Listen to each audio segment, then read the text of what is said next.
Hello everyone, so today we're going to be talking about all the manga I read in July. I'm not sure off the top of my head how many volumes I read this month, but I will list it in the title, so you already know, but I don't know. But I read a lot of very thought-provoking manga this month, and I have a lot to talk about, so let's just jump right in. So the first thing I read was all 19 volumes of Oku by Fumi Yoshinaga. This is a historical fiction manga, and the premise of this is that there is a sudden disease that wipes out 75% of the male population. It doesn't affect the female population at all.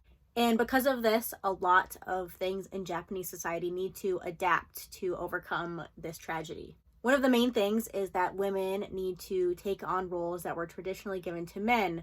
So like tilling the fields, physical work, stuff like that. And this includes things like politics. So in here we see a very big focus on female shoguns. And because the shogun is female, there is this inner chambers created. This is where a large number of men live for the shogun to go and choose concubines in order to produce an heir. So this story follows 250 years of actual historical figures.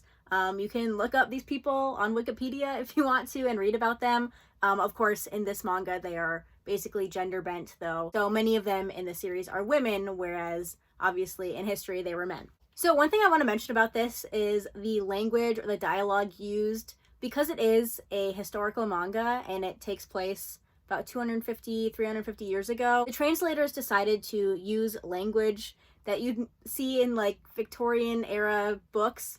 So it can be a little bit tricky to read at first, especially if you're not used to reading books that have that language. But you do get used to it, and it's kind of interesting that the more you read, the farther in history you get, or the more recent in history you get, I guess, the more modern the language becomes. So it's interesting that the translators actually thought of that. They considered that when they were translating it, and they showed how the progression of language changes throughout the years.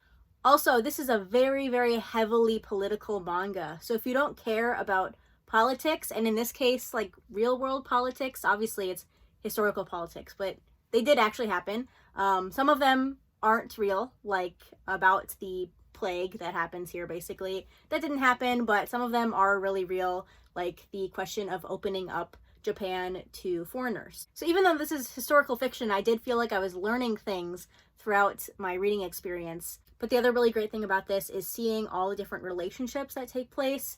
Like I said, it's 250 years about, so you see many, many characters. You need a character tree eventually. They put one in the front of the manga. It's not in the first 10 volumes or so, but I think after that they have a character tree so you can see who all these characters are that you've met. But because there's so many characters, there's lots of different relationships to explore and also a ton of different plot lines. I will also say that many, in fact, most of the characters die in this series. Some of them in more interesting ways than others, is how I would say that, more eventful ways than others. But some of them can be pretty brutal, so just be aware of that. And one of the last things I wanted to mention about the series is how it explores power dynamics. Obviously, when you suddenly have a big shift in society like this, where there is a majority of women instead of men in power, things change, power dynamics change. However, there are some power dynamics that don't change. So in this series, men are considered fragile, technically. They can very easily be killed by this disease, so they are usually kept inside, away from people, but some of them do sell themselves for money to produce children, basically. And they are highly sought after for marriage, so families will pay a lot of money for a man to come into their family and marry one of their daughters. And that's also how some of these men become members of the inner chambers, is that they are given, or their family is given, money for them going into the inner chambers. On the other side, women are working. They're working physically, they're working outside the house, they're working inside the house. They're basically making most of the money for the family. So those are kind of role reversals, but also there are things that don't change. There's still a lot of discussion of, are women supposed to be in politics? Are they supposed to be in power? Can they handle that kind of thing? So even towards the end of the series, when women have been basically running the country for 200 years, there's still men who are like, no, I don't think women should be able to handle the country. So it's very interesting to see what Fumi Yoshinaga believes will change if something like this ever happened, whereas the things that she thinks won't change as well. So yeah, overall, really fantastic manga. It is very slow though, so don't expect a quick read. It's very, very slow. But there are lots of great characters in here, even though there are so many. Most of them are very memorable. But yeah, I really, really enjoyed this manga. It's one I will probably reread in the future, and I would like to see more people trying it out. So give it a try if that sounds interesting to you. Okay, next I have two things that are completely different. So next, I pulled out of my TBR jar Toni A and Venus in the Blind Spot this month, and I read them both, and they were Junji Ito. So I want to talk about Toni A first. This focuses basically on this one girl, demon, ghost, whatever she is, and basically people, mostly men, but also some women, become incredibly infatuated with her just by glancing at her because she's very beautiful, but also there's kind of this otherworldly infatuation that they have with her. So they fall in love with her, but also they have this intense urge to chop her into pieces and kill her. So there's some kind of commentary going on there, which, you know, it would be fine if it wasn't 700 pages of that same thing happening over and over and over and over and over again in different circumstances, but it's the same thing pretty much every time. So yeah, this was not my favorite thing. I did split it up through the month, so I didn't read it all at once, but it still was just kind of repeating itself. On the other hand, we have Venus in the Blind Spot, which is more just kind of random short stories. They're not interconnected. They're all just different things, different topics, stuff like that. This one I liked a lot more. I really enjoy seeing where Junji Ito gets his ideas. There are some stories in here that are based on already existing stories. Like there's one based on The Human Chair by Edogawa Rampa. Actually, I think there's a couple stories in here based on stories by that author. So that's interesting. And also there's just weird random stuff that has nothing to do with anything, seemingly. Also in this book is what is the title of it? The Enigma of Amigara Fault, I think, which I think I've now read that story 13 times. The first time I read it, I was like 12, reading creepy things on the internet. Now I've read it again in here. It's also in Uzumaki, I think. It's in Gyo. It's in the end of Gyo, I believe. But it's in here as well, and I like reading that every time. It's really weird, but you know. Also, last thing I'm going to say about this physical book is beautiful. There's a ton of color pages in here. I mean, I say beautiful. It's beautifully grotesque, but the color pages are really nice. They're really high quality. I'm not going to show them to you because they're really disgusting, but there's even like a pull-out poster in here, kind of. I can show you this, but this looks like it's based on Uzumaki. There's a little poster in here. It doesn't come out, but it looks like basically a double page in here. And there's lots of cool color pages that are really nice to look at if you like horror manga.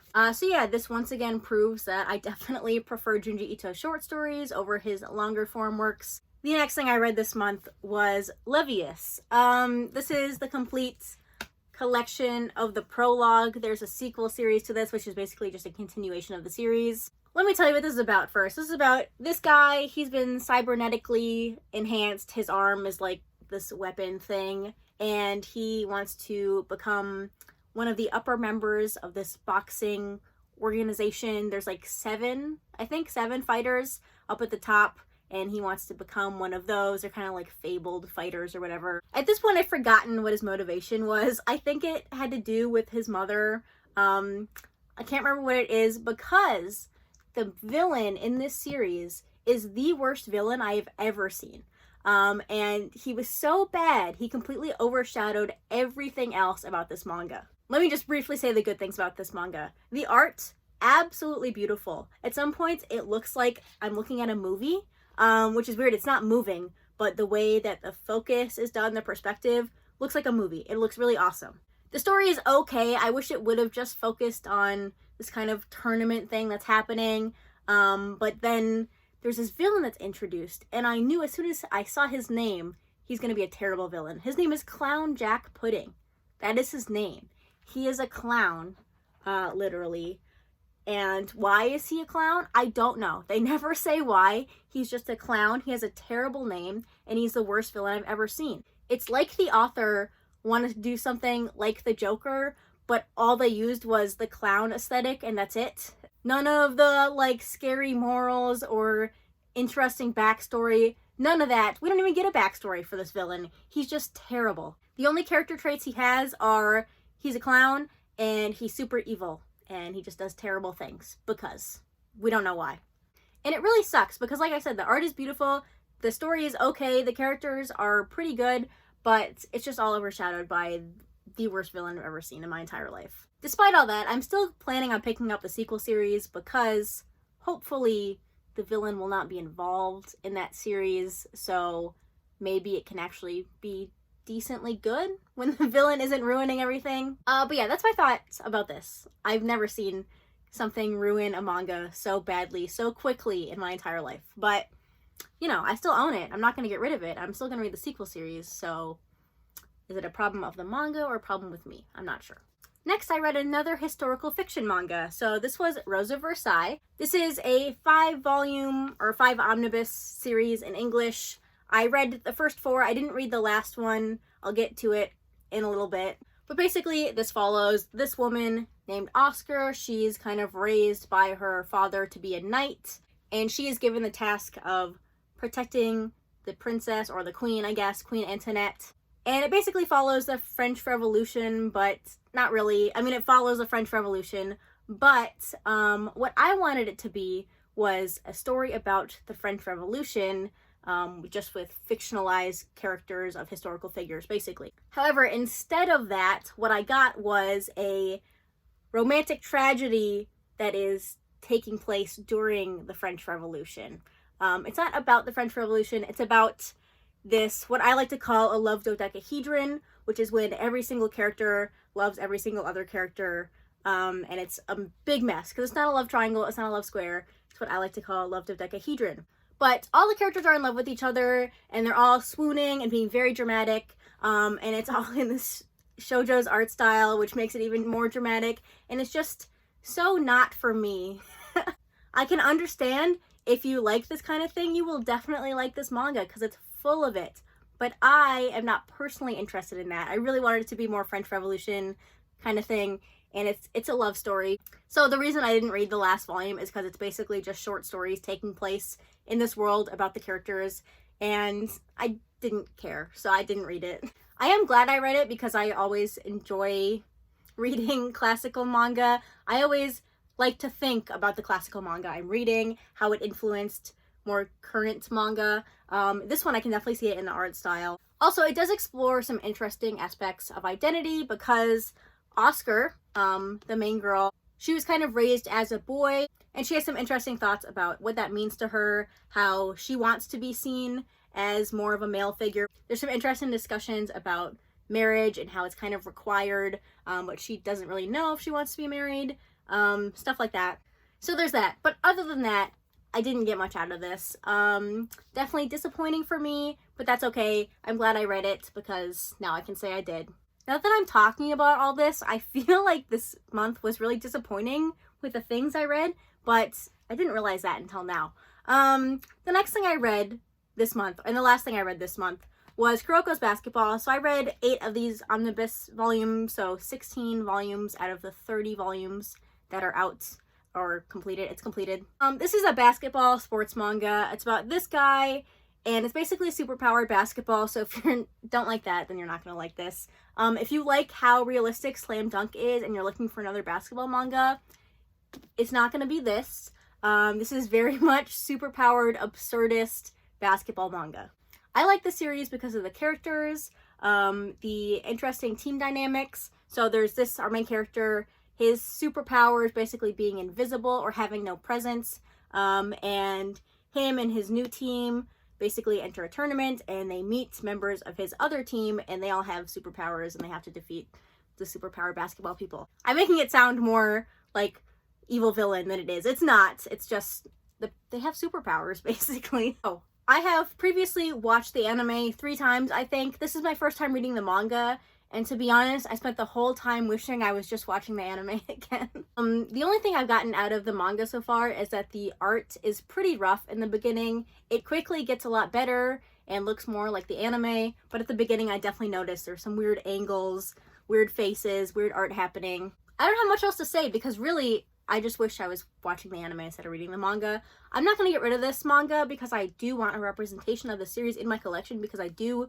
really like the anime and there's no way to own the anime physically in English. So instead, I'm just going to keep this on my shelves. I might finish the manga next month. I'm probably not going to talk about it anymore because I don't think I'll have anything else to say. Besides this, the anime follows the manga very, very closely, so there's not really many, if any, differences when it comes to the plot or the story.